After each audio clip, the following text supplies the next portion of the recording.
بان عليا يعني واضحة ومش بمثل.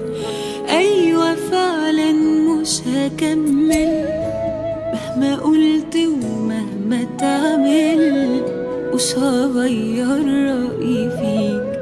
إنك تخون ما بقاش خلاص موضوع ده، باختصار ما بقتش فارق.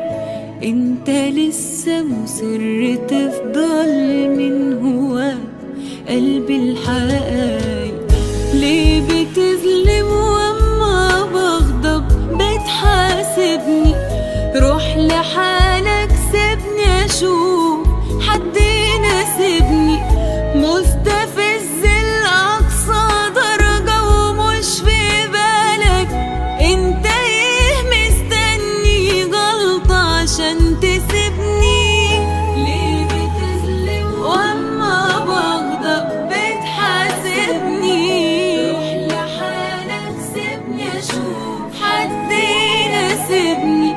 مستفز لأقصى درجة ومش في بالك.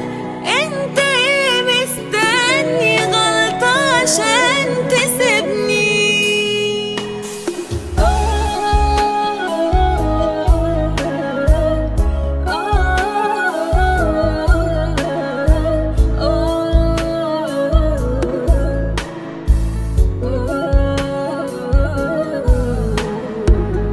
قولي امتى وقفت جنبي وكنت راجل، مش ببالغ ده اللي حاصل. قولي ايه بس اللي فاضل من ذنوب ما عملتهوش. قولي امتى كنت مهتم وسمعني، بتحاسبني لرد فعلي. القرار ملكي وراجعلي، مش هكمل يوم معاك.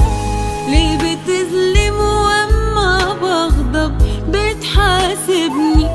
روح لحالك سيبني اشوف حد يناسبني.